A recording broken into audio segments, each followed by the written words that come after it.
షాలిం రాజా చేస్తున్న వ్యాఖ్యలు ఎంత దుమారం రేపాయనేది కూడా మనందరికీ తెలిసిందే. హిందూ సంఘాలు మొత్తం కూడా మండిపడుతున్న పరిస్థితి.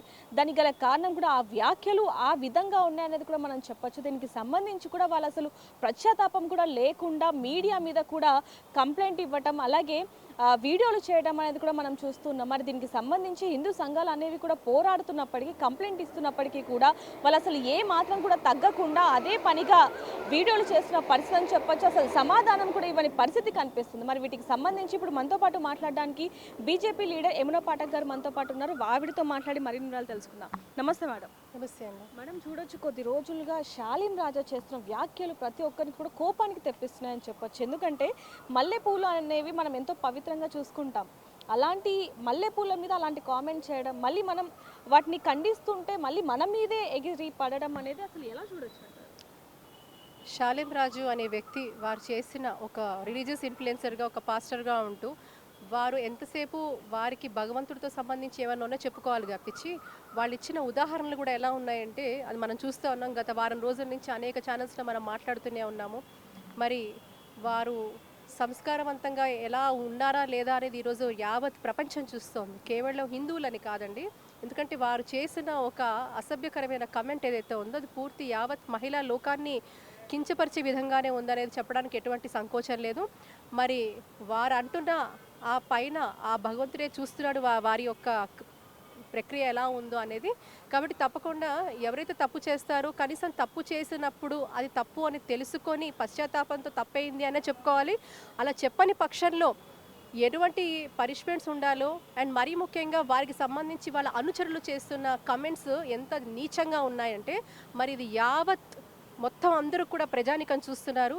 ఎంత దిగజారిపోయి ఎంతటి అసభ్యకరంగా వారు మహిళలని కూడా చూడకుండా వాళ్ళు చేస్తున్న కమెంట్స్కి తప్పకుండా లీగల్ భాషలోనే వాళ్ళకి సమాధానం ఎదురవుతుందని చెప్పడానికి ఎటువంటి సంకోచం లేదు దేవిక గారు. అయితే మేడం, మనం చూడొచ్చు బైబుల్ బోధించాల్సిన పాస్టర్ ఇలాంటి పదజాలం వాడుతూ ఉంటే అసలు ఎటు పోతుంది సమాజం అనుకోవాలి.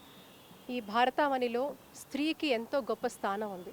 అది అన్నిటికి అతీతంగా, అది కులమతానికి అతీతంగా స్త్రీకి ఎంతో ఔన్నత్యం ఉంది. అందుకే మనం మన భారతదేశాన్ని కూడా భారత మాత అంటాం.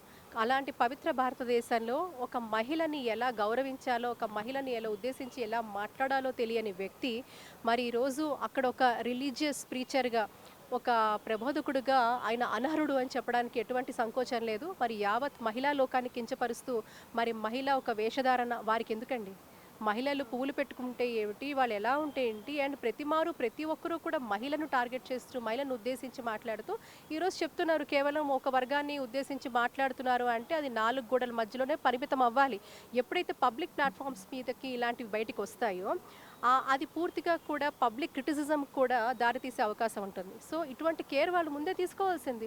కానీ ఒక పబ్లిక్ ప్లాట్ఫామ్ మీదకి వచ్చిన తర్వాత అది పూర్తి యావత్ మహిళా లోకాన్ని కించపరిచే విధంగా, చాలా అసభ్యకరంగా, డిరాగేటరీగా, ఇది చాలా కూడా అగేన్స్ట్గా ఉన్నది. ఎందుకంటే పూలు పెట్టుకున్న మహిళలందరూ కూడా పూర్తిగా కూడా వీరు బజారు మనుషులు అన్నట్టుగా వారు ఏదైతే బజారు మనుషుల్లాగా వాళ్ళు చిత్రీకరించారో, మరి అడ్డదిడ్డమైన వాళ్ళగా చిత్రీకరించాడో దట్ షోస్ ఎంతటి నీచమైన స్థానం వారికి మహిళల పట్ల ఉంది అనే దాని మీద. అండ్ దీనికి సంబంధించి మళ్ళీ కొంతమంది మహిళలను వాళ్ళు అది ఏదో ట్రాన్స్లో ఉంచుతారో ట్రైన్ చేస్తారో తెలియదు మరి. సో కాబట్టి కేవలం ఒక బొమ్మకి కీ ఇస్తే అది అలాగే ఆడుతుంటుంది చూసారా.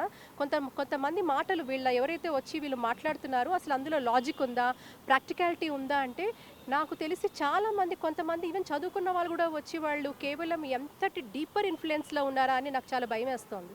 అంటే వీళ్ళ ఆలోచనలు కనీసం ఇప్పుడు మనం ఎవరైనా ప్రాక్టికల్గా ఉండేవాళ్ళు, కొంచెం ఇంటలెక్చువల్గా ఆలోచించేవాళ్ళు పక్కన వాళ్ళు ఏం మాట్లాడుతున్నారనే ఒక లాజిక్ని మనం అప్లై చేస్తాం. It is beyond logic.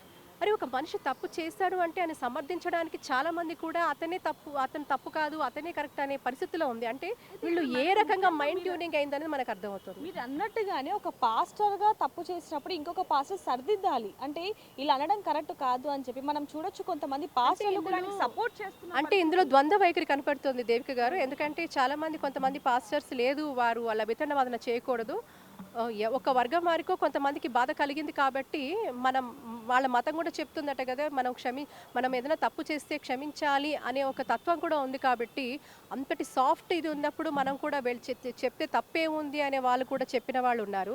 లేదు నిజంగా కూడా ఆయన చెప్పింది మేము సమ్మతించాము, ఎందుకంటే మా ఇళ్లలో కూడా పూలు పెట్టుకునే మహిళలు ఉన్నారు అని చెప్పేవాళ్ళు ఉన్నారు. ఒక వర్గం పూర్తిగా అయితే వారు ఏదంటే అది తానా అంటే అన్నట్టుగానే లాగానే ఉన్నారు. కాబట్టి సో నేనేమంటానంటే ప్రతి ఒక్కరూ వాళ్ళకి వాళ్ళు ఇంట్రాస్పెక్ట్ చేసుకోవాల్సిన అవసరం ఉంది. నిజంగా కూడా ఇట్ షోస్ ఈరోజు ఒక డీపర్ మీనింగ్ ఏదైతే ఉందో వీళ్ళు ఎలా ప్రవర్తిస్తున్నారో యావత్ ప్రపంచం చూస్తోంది. సో ఇది వీళ్ళు మర్చిపోకూడదు. ఎందుకంటే నిజంగా ఏ రకమైన బోధన జరుగుతోంది, ఏ రకమైన మైండ్ ట్యూనింగ్ జరుగుతోంది, ఏ రకమైన మైండ్ కండిషనింగ్ జరుగుతుంది, ఎంత తీవ్రంగా జరుగుతోంది అనే దాని మీద కూడా ఈరోజు యావత్ ప్రపంచం దృష్టి పెడుతుంది. ఇది ఒక రకమైన ఒక ఐ ఓపెనర్ అంటా నేనైతే. ఏం జరుగుతోంది, ఎటువంటి బోధనలు ఉన్నాయి, వీళ్ళు ఏం చెప్పినా కూడా అవతల వ్యక్తులు ఒక లాజిక్ లేకుండా ప్రాక్టికాలిటీ లేకుండా వాళ్ళు నమ్మేస్తారా ఇది నిజంగా అనే ఆలోచన కూడా నాకు ఈరోజు కలుగుతోంది. So but I think let's wait and see. ఇలా నిజంగా కూడా వారు ఏ బోధనలు చేసినా ఎవరికి అభ్యంతరం లేదు. యాజ్ లాంగ్ యాజ్ ఒక డెమోక్రటిక్ స్పిరిట్తో కాన్స్టిట్యూషనల్గా ఫ్రీడమ్ ఆఫ్ రిలీజన్ అందరికీ ఉంది, ప్రతి ఒక్కరికి ఉంది ఆ స్వేచ్ఛ పరిమితిలోనే మీరైనా నేనా ఎవరమైనా అది పాటించాల్సిన అవసరం ఉంది.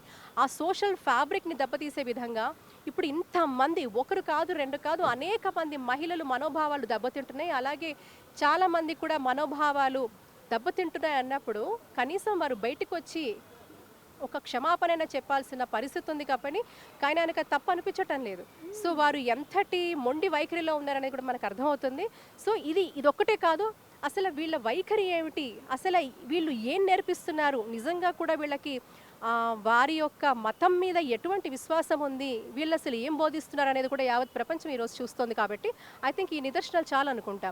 వీళ్ళ వైఖరి, వీళ్ళ ఆలోచనలు ఏ రకంగా ఉన్నాయి, మరి మహిళల పట్ల వీళ్ళ ఆలోచనలు ఏ రకంగా ఉన్నాయి. నేనైతే ఈరోజు మహిళల గురించే మాట్లాడుతున్నాను. నాకు ఏ మతంతోనూ సంబంధం లేదు. మతానికి అతీతంగా మహిళలు కించపరచబడ్డారు. ఇక్కడ మహిళలని వాళ్ళు డిరోగేటరీగా మాట్లాడారు. అండ్ అంతేకాదు వాళ్ళ అనుచరులు ఎవరైతే ఉన్నారో చాలా అసభ్యకరమైన పరిభాషతో వాళ్ళు వేస్తున్న పోస్టర్లు, మరి ఇదే పరిశుద్ధ ఆత్మలను ఆ భగవంతుడు క్షమిస్తాడా అని అడుగుతున్నాను. ఈరోజు అంటారు కదా పక్కన వాళ్ళు ఇలా ఉంటే మనం ఎలా ఉండాలి అని. కానీ సో ఆ పాస్టర్ యథారాజా తదా ప్రజలాగా వాళ్ళ పాస్టర్ గారు ఏం చెప్తున్నారు, వీళ్ళు కూడా అలాగే ఆడవాళ్ళని గౌరవించద్దు, ఆడవాళ్ళకి వాల్యూ లేదు, ఇలాంటి పూలు పెట్టుకున్న వాళ్ళంతా బజారు సంబంధికులు అన్నారు కదా. దాన్ని తప్పు అన్నందుకు ఎంతోమంది ఇప్పుడు మాలాంటి వాళ్ళని కూడా వారు మాట్లాడడం అనేది వారి యొక్క సంస్కారాన్ని చూపిస్తోంది. ఇది యావత్ ప్రపంచం చూస్తుంది, పైన భగవంతుడు కూడా చూస్తున్నాడని చెప్తున్నాను నేను. మేడం చివరిగా ఇక్కడ చూసుకుంటే మల్లెపూలు పెట్టుకున్న వాళ్ళందరూ కూడా బజారు వాళ్ళతో సమానం అనే ఏదైతే ఇప్పుడు ఆ మాటలు అన్నారో, మరి క్రిస్మస్కి చాలా మంది పెట్టుకుంటారు కదా మేడం క్రైస్తవులే, మరి ఆ ఒక్క విషయాన్ని ఎందుకు? నేను మీతో అదే అంటున్నాను, క్రైస్తవ మహిళలు పెట్టుకుంటారు, అన్ని మతస్థులు, హిందువులు పెట్టుకుంటారు, క్రైస్తవులు పెట్టుకుంటారు, ముస్లిం మహిళలు అందరూ పెట్టుకుంటారండి. పువ్వులు నచ్చని వాళ్ళు ఎవరికి? పువ్వులు చాలా శుభానికి చిహ్నం. శుభకార్యాలకి, అన్ని సత్కార్యాలకు భగవంతుడికి అర్పిస్తాం. మనం మరీ ముఖ్యంగా మన హైందవ ధర్మంలో భగవంతుడికి మనము అమ్మవారికి అర్పిస్తాం. ఎవరైనా కూడా చక్కగా గాజులు, పువ్వులు, కాటిక పెట్టుకుంటే మహాలక్ష్మిలా ఉందిరా అంటారు. కాబట్టి ఆ ఒక మహాలక్ష్మి తత్వాన్ని మనము అలవర్చే పరిస్థితిలో ఈరోజు దైవికంగా చూస్తాము, శుభప్రదంగా చూస్తాము, శుభానికి చిహ్నంగా చూస్తాము. అదే కాకుండా మానసిక కోణంలో కూడా మల్లెపూలు ఇలాంటి మంచి సుగంధ ద్రవ్యాలు ఏమైనా పువ్వులు ఉంటాయో అవన్నీ కూడా అవి చక్కటి కామింగ్ ఎఫెక్ట్ని మనకి బ్రెయిన్ మీద ఇస్తూ ఉంటుంది, మనని కామ్ చేస్తూ ఉంటుంది. సో ఇలాగా చాలా చాలా ఒక పాజిటివ్ ఎనర్జీ, పాజిటివిటీ ఉంటుంది. అలాంటి పువ్వులను కూడా మరి ఈ పాస్టర్ సాలెం రాజులు అనే వ్యక్తి ఇంత హీనంగా కించపరిచాడు అంటే వీళ్ళకి ఏం కావాలో తెలియట్లేదు. ప్రకృతిలో భాగమైన ఒక పుష్పాన్ని, భగవంతుడికి అత్యంత ప్రియమైన పుష్పాన్ని, మతానికి అతీతంగా అన్ని మతాలు కూడా గౌరవించి దైవికంగా భావించే పుష్పాన్ని, ఏదైతే మహిళలకు ఆభరణంగా ఉండే పుష్పాన్ని వీరు కించపరిచారు అంటే మరి వీరు ఎలాంటి మనస్తత్వం గలవాళ్ళు అనేది ఈరోజు యావత్ ప్రపంచమే ఆవిష్కరిస్తోంది. మరీ ముఖ్యంగా వారి సంస్కారానికే మనం వదిలేయాలి. వాళ్ళు he has to introspect by himself. ఇప్పటికైనా వారు తప్పు తెలుసుకుంటారు అనుకుంటున్నాను. తెలియని పక్షాన తప్పకుండా ఎవరైతే వాళ్ళ అనుచరులకు కూడా చేస్తున్నారో వీళ్ళందరికీ కూడా తగిన శిక్ష చట్టరీత్యా చట్టపరమైన భాషలోనే వీళ్ళకి మేము తప్పకుండా బదులు చెప్పే పరిస్థితి తొందరలోనే ఉంది. సో చూడొచ్చు శాలేం రాజా చేసిన వ్యాఖ్యలు మరి ఇప్పటికైనా తప్పు అని ఆయన ఒప్పుకుంటాడా, లేకపోతే ఇదే విధంగా ఆయన మళ్ళీ విరుచుక పడతారా అనేది కూడా ఆయనకే వదిలేస్తున్నామని చెప్పొచ్చు. ఎందుకంటే ఆయన కనుక మేము చేసిన తప్పుడు వ్యాఖ్యలు అని ఒప్పుకోకపోతే కనుక ఖచ్చితంగా శిక్ష అనుభవిస్తారా అనేది మాత్రం క్లియర్గా తెలుస్తుందని చెప్పొచ్చు. మరిన్ని వార్తల కోసం చూస్తూనే ఉండండి బిగ్ టీవీ.